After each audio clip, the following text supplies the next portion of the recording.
Hello, everybody. This is Patrick Pruett here again with another edition of Spotlight on Business in Nashville. And I couldn't be more excited to be with my good friend Mitchell Barnett of Mitchell Barnett Architects to talk to him about his business and everything he does. I refer to Mitch as architect for the stars.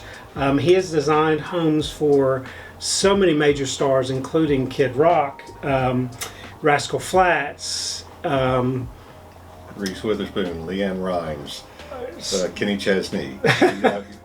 Well, the list goes on. That's a nice list. Yeah. How did you get involved in that? Was that an intent of yours from the beginning to really go after the stars of Nashville and design their homes? Was not the sole intent, but I've always specialized in the high-end custom homes, and in the custom homes we do sort of a lot of unique features, and most of the clients like that have the upper level income, lots of discretionary money, and usually building these houses as a bit of a showplace, an expression of their own personal lifestyle and talents.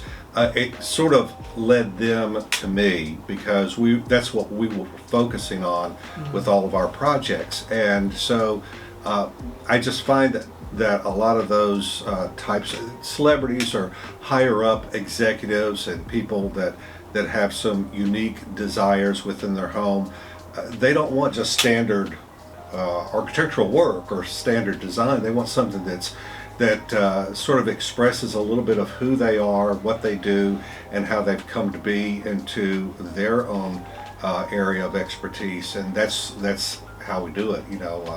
I remember I designed Ashley Judd's home and was thrilled, of course, to work with her. And she told me the expression, I don't know if it originated with her, but somebody that said, your house is like your second skin. It just is an expression of who you really are. And that's what we did, not only with her house, but everybody else, because we all have some unique features in our own lives. And this upper level of architecture that I'm doing just led those kind of clients to me. And we start everything from a blank sheet of paper.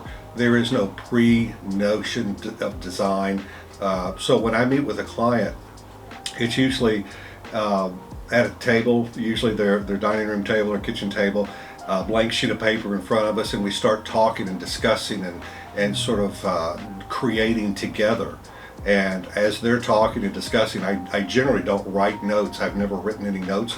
I start sketching and designing and graphically expressing what they want, what they're trying to develop inside their own home.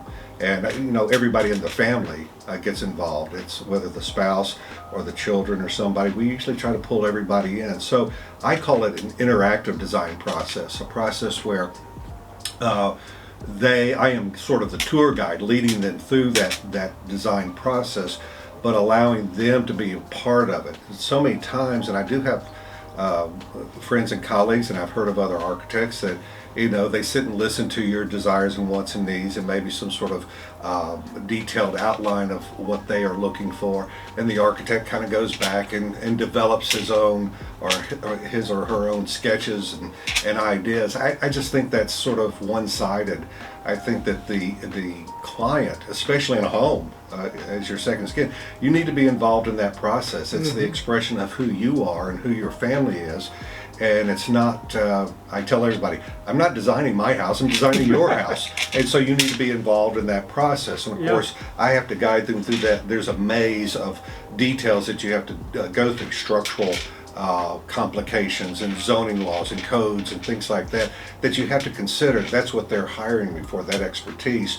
But overall, I want their expression of beauty and their expression of art and their expression of sculpture involved in this, so that when it's all finished, I say, this is not only my house, this is our house that we developed together. I think people appreciate that. I think it's, I'll say this, it's a unique thing in this world to have the opportunity. Sometimes we take for granted how awesome it is in your life to be able to build a house. be a part of any structure. From the ground up. Yeah, because, I mean, how many people, 99% of the people in this world don't do that and never have that opportunity. So it's a blessing. It's a wonderful experience, an excursion that rarely do people get to take, and I want them to not feel like they've just hired somebody to do this, that they're part of this entire process. It's a lot of fun. It's a lot of anxiety too, but it's a lot of fun. Why did you become an architect? Pretty easy. I've always wanted to be an architect from the time I was just talking and learning to read and write, and the early years. It fascinated me, creating something, and I think that's the part of architecture that I enjoy. It's a creation. It's starting from nothing and creating something, and every project is different. There's not. You can look at. I have counted. I've done at least 3,000 different projects over the span of my career. Wow. And I said the same thing. I go, really? When the heck did I do all that? I don't even remember. But I have drawings and drawings and drawings on top of it. But it's that creative process. It's art. It's sculpture. It's something that comes from my mind, and any architect will say that from their mind. And it's I don't know, a real rush when you do something, not only create it on paper, but then see it physically built and part of the environment and part of the landscape of any city or any street or any neighborhood, and knowing that it's something that you had a part in. I don't know, that's kind of an interesting thing. I love art, obviously. I love to draw. And so becoming an architect seemed to be the natural progression, and just from my background, which is clearly middle class, and maybe even just a tad lower than middle class, art was not. My dad probably would have said, "Oh no, you're not going to be an artist. No, how are you going to sustain yourself?"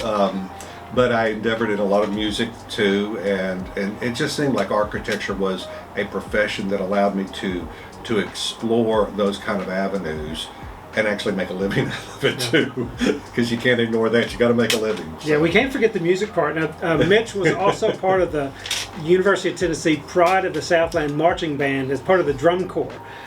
So that's some famous stuff in its own right. Well, when you're in Nashville, when you grew up or born and raised in Nashville, you grow up in Nashville. Sort of music is sort of a requirement. You have to learn an instrument, play something, and so I not only played in the band, but always was in one of what I call the country club bands, these wedding reception bands. Country club. I did that for years and years and years. Actually, at the time, and how funny how life is, I did that because it helped pay for school. It helped pay for my expenses, and I thought, what a great gig! I play drums on the weekends for a band, and people pay me for it. And people actually like it. And now you get to design these homes, and they pay you for that. And people pay me to draw. I mean, how crazy is that? That's a great thing. So what are you seeing as the most popular architecture trends in Nashville today? I see lots of trends. There's certainly, with so many unique, diverse people moving into Nashville, we've seen a little bit of a transition. You see more of the modern or contemporary homes that you say, but I also see homes that are a little bit more expressive of what I consider pure architectural style. In other words, when you say the word a French style home, in the past those have always been kind of twisted, meaning they weren't pure in style. I think people have gone and become a little more appreciative of that purity of those types of architectural styles, Mediterranean and Spanish, and we've even done some Greek, what you'd say, European styles, that sort of stuff. People have just been more conscientious. I think there's been a real transition in people's education towards architecture, that they see the details. Previously, it wasn't always that way. People would just kind of accept what was thrown out there, and they probably fell short in a lot of areas. So I think that to me is the trend. It's not a specific style that I see, but that to me is the trend, that there's just a little more attention to detail. Now what we're finding out, even in the smallest designs that we do, people are a little more conscientious about the sun angles, the shade, the privacy elements, the use of the space inside the house. Some areas need to be, of course, private, but the actual square footage, we're being a little more conscientious about those square footages too of the houses and making every square foot count. That because every square foot is so much more expensive now. Well, it's, that is so true, so true.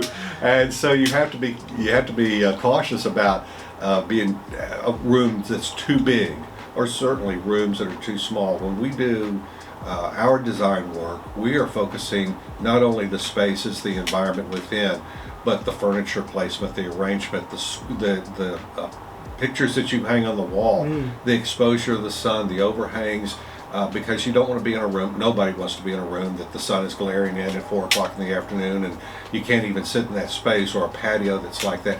So those are the elements of design that I think have sort of stepped forward with people when we're doing custom homes, and even when, and we do work with some builders doing some spec homes as well. And I find out that those builders that we love working with that do the spec homes, those are the kind of questions they're asking. It's not just about how big, how fast, how cheap can I build it. It's about makes the most sense from a lifestyle standpoint of the use of this space. Yeah. And so I think that's the trend that I see more than anything. Yeah. And well, I can go through a whole history here, but you take it the late 1940s, early 1950s, and 1960s, there were a lot of the cookie cutter kind of designs coming out because there was a great housing shortage across the country in that period.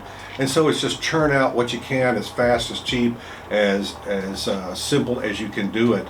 And that's switched. Even though Nashville is one of those markets that's super busy.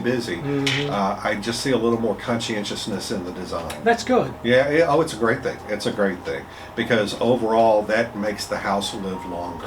Well, you took the words out of my mouth. I was going to say that, that really helps the home stand the test of time. Oh, absolutely. Otherwise, in 15, 20 years, you're going to look at that same home and what do I have to do to totally transform this place? Well, I think we see that now, even though it's because of there are a lot of factors in the real estate value and the land use values, things like that, but you see a lot of tear downs.